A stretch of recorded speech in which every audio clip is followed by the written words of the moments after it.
I'm originally from Westside Island, which is where Sonic and I first met. Folks like us usually live on these kind of islands, while people like this live in the bigger countries. Wait, I was right?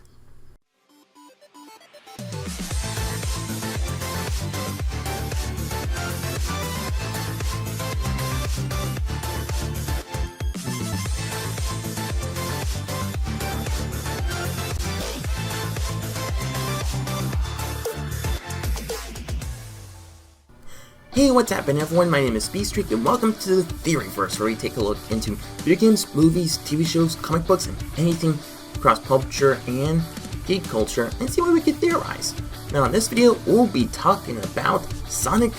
Origins. Ever since the trailer is released, I am really excited for multiple reasons. And one is that this is the first time that we will begin a re-release of Sonic 3 and Knuckles. But sadly, I heard that we won't have the original soundtrack due to parts of it being made with Michael Jackson. And I also heard that the original soundtrack will be replaced by remixes, which will be made by June Snowy, who's a member of Crush 40, and who was working really hard to be faithful to the original music. Two is that we can both play classic mode, in which we could play the original games with limited lives, and the anniversary versions, which have unlimited lives and are also the headcanon / Christian Whitehead remakes. And three, we learned that there is going to be a story mode, in which we will begin new animated openings and endings for each game, as well as a new cutscene transitions after each zone. And we'll be finally seeing if Sonic CD takes place either after Sonic 1 or after Sonic 2, which will be the topic for this theory. Now before we go any further, I would like to talk about a Sonic theory which I made a couple years ago, which delved into the controversy whether or not humans and Mobians either live on two planets or on the same one.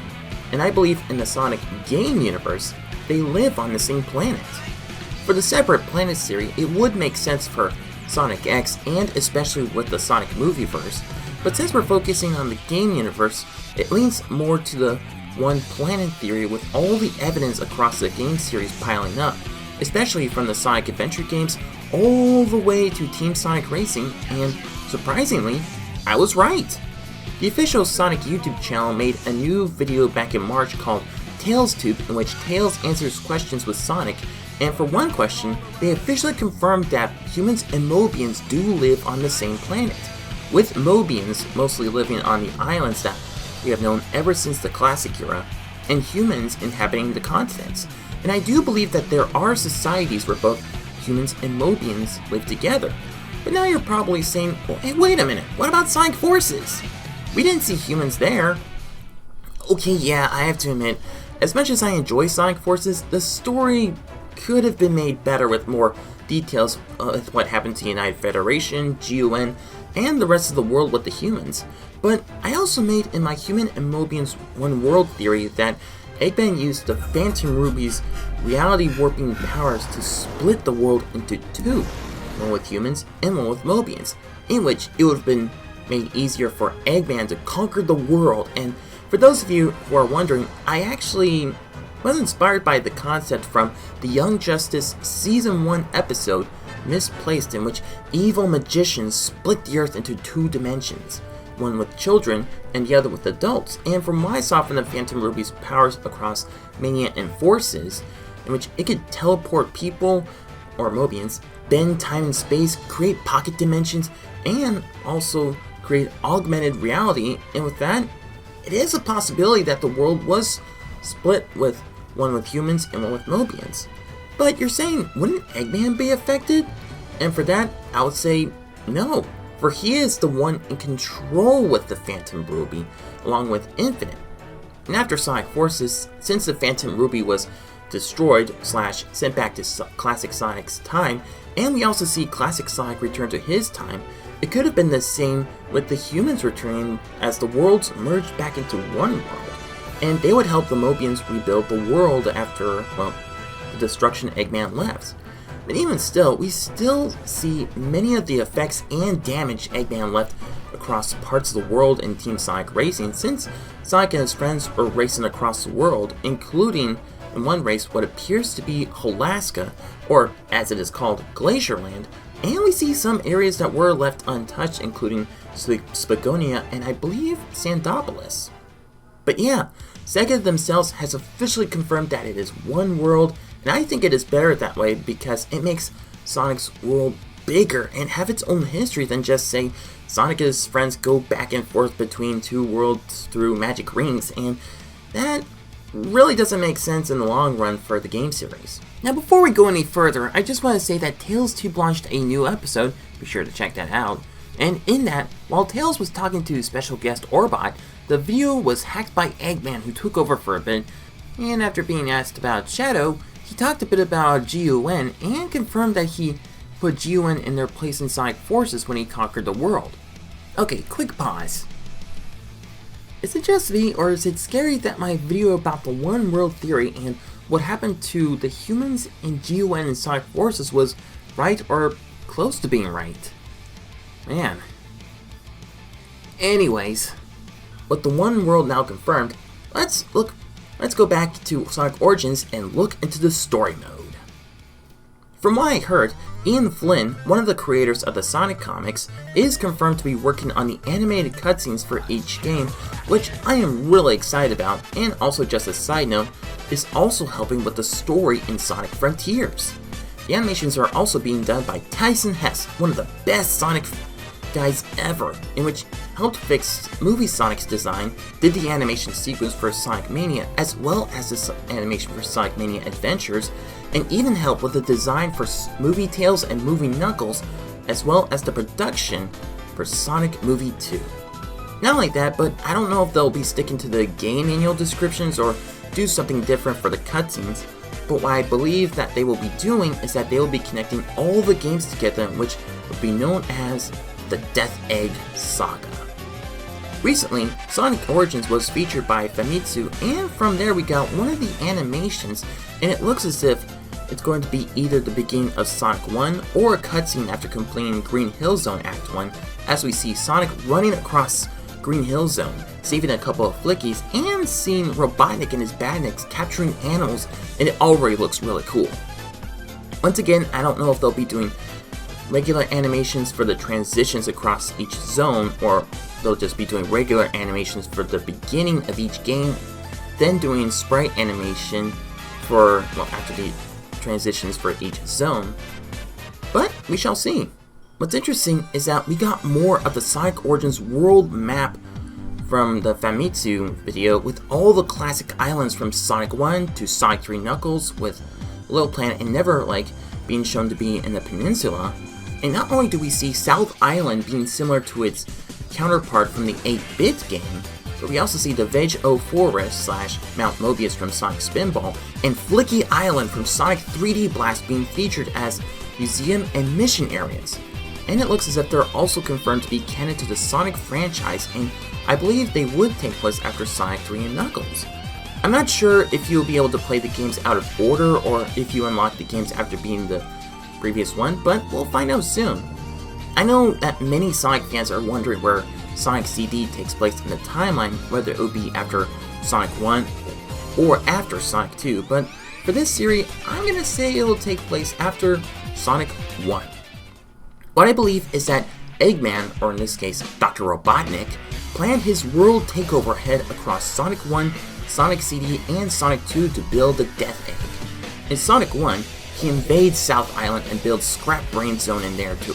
in order to find the Chaos Emeralds to power his Death Egg, which in the timeline would be in its early construction. But after Sonic met Robotnik, he's able to beat him across the zones in South Island. And another side note, I would absolutely love if they'll make transitions to the next zone similar to Sonic Mania, and it would be really cool to see Sonic and Robotnik facing each other for the first time animated style. I believe that after Sonic collects the Chaos Emeralds and they disappeared after Sonic 1 restoring South Island, Robotnik would realize that he was a bit too ambitious to get the Chaos Emeralds as of now, and would have to focus more on the Death Egg's construction, and would target Little Planet. I actually found on Twitter Sonic fans discuss about the Sonic CD timeline matter, and many of them agree that CD taking place after Sonic 1 makes the most sense. A couple of reasons that I saw and also discussed with them is that 1. Tails wasn't with Sonic at Little Planet. 2. The spin dash in Sonic CD seems more primitive than in Sonic 2, which looks a lot more improved. And 3, I theorized on the page that Robotnik tracked Little Planet to steal the time stones and /or use the time post to send his Badniks back in time and build the Death Egg a lot more quickly in Little Planet's past, as well as use the Little Planet's size and shape as well as resources to build a Death Egg. If you think about it, it would make so much sense because not only Robotnik meddled with time by sending his Badniks to Little Planet's past to collect resources and put the Death Egg construction ahead of schedule, but it also makes sense that this would result in the bad futures due to the butterfly effect thanks to Robotnik destroying the planet's path, leaving all of the futures across the zones broken and polluted. This evidence can also be confirmed in Sonic 4 Episode 2 where Little Planet returns, but Sonic and Tails notice that Eggman was building the Death Egg Mark II around the Little Planet like a Dyson sphere. And at the end of the game, we see that the new station is completed even in a short time, that as we see Sonic and Tails race across from Sylvania Castle Zone to Sky Fortress Zone, that Eggman would once again have used the time post to send his Badniks back in time to build the Death Egg Mark II around Little Planet. But now you're asking, what about Metal Sonic? If Sonic CD was before Sonic 2, wouldn't Silver Sonic make more sense since it was built with more strength and size and looks more like an early design while Metal was built for speed? Actually, I do have an answer for that. I believe that throughout Sonic 1, Robotnik was watching Sonic and captured data from him as well as from their battles and built Metal Sonic to act as an obstacle and to prevent Sonic from stopping Robotnik from building the Death Egg and stealing Little Planet's resources, but he was defeated in Stardust Speedway and left there after Sonic collected the Time Stones, made sure each zone has a good future, and freed Little Planet. Even though Little Planet is saved, Robotnik has once again collected data from Sonic with the help from Metal Sonic to create Silver Sonic, who we see have the Spin Dash, nearly finished his construction of the Death Egg thanks to his meddling in Little Planet's past, and all that's left for Robotnik to do is to collect the Chaos Emeralds to power it up, and he sets his eyes on West Side Island leading into Sonic 2.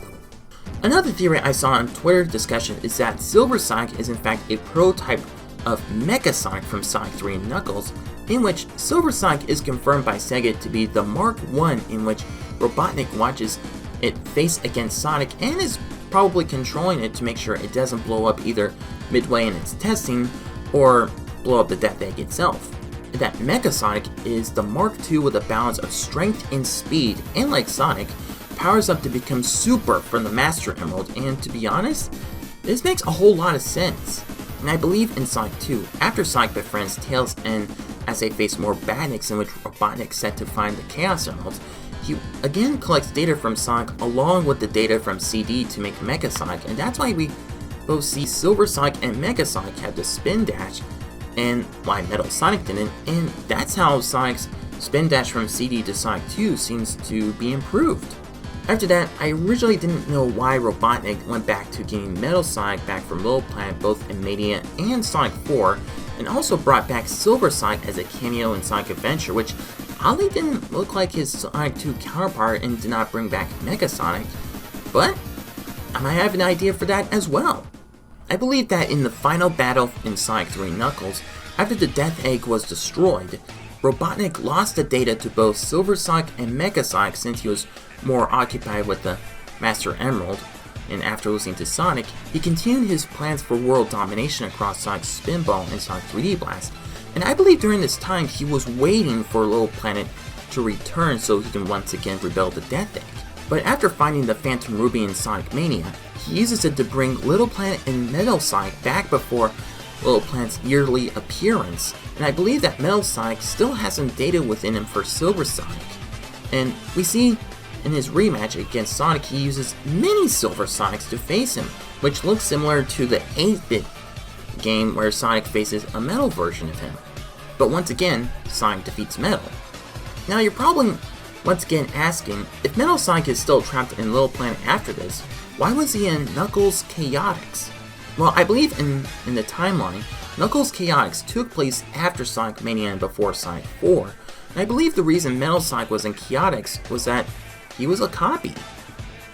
Before Sonic Mania was updated to Mania Plus, the original battle with Metal Sonic was that after beating him with the mini Silver Sonics, you race against Metal Sonic while being chased by spikes. But after the update, the final part of the battle was changed with Metal Sonic taking the Phantom Ruby and becoming Giga Metal Sonic, which was based off of Metal Sonic Kai, who first appeared in Knuckles Chaostix. And since the Phantom Ruby has the power to not only warp reality but also distort time and space, it may have given Metal Sonic an illusion of one of his future forms in which Metal Sonic turned into, but after Metal Sonic was defeated, he turns back to his original self and falls back onto Stardust Speedway.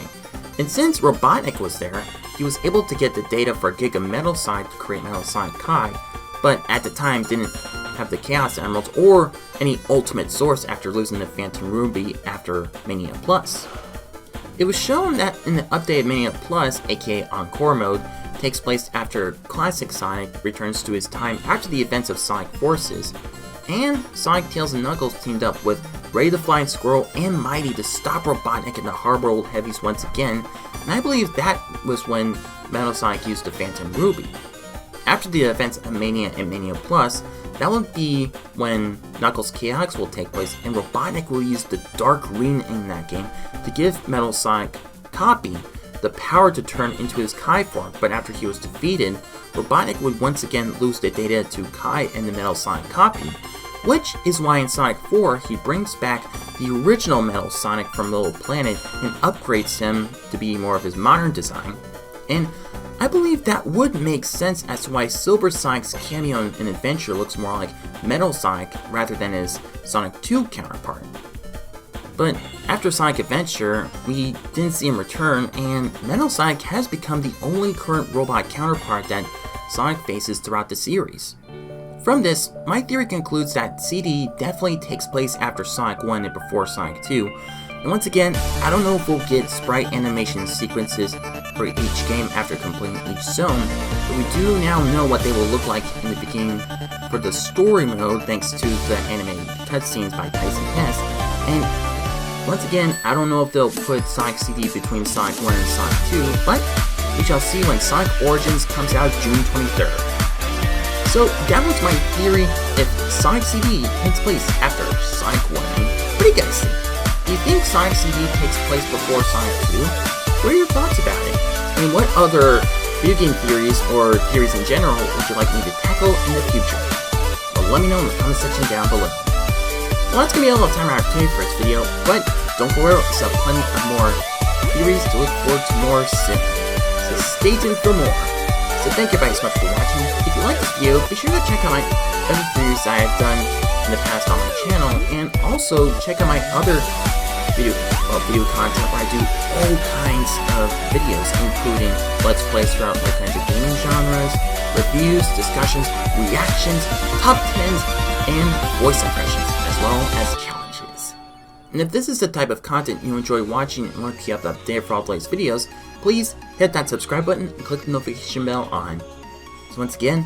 thank you guys so much for watching, and I will see you next time.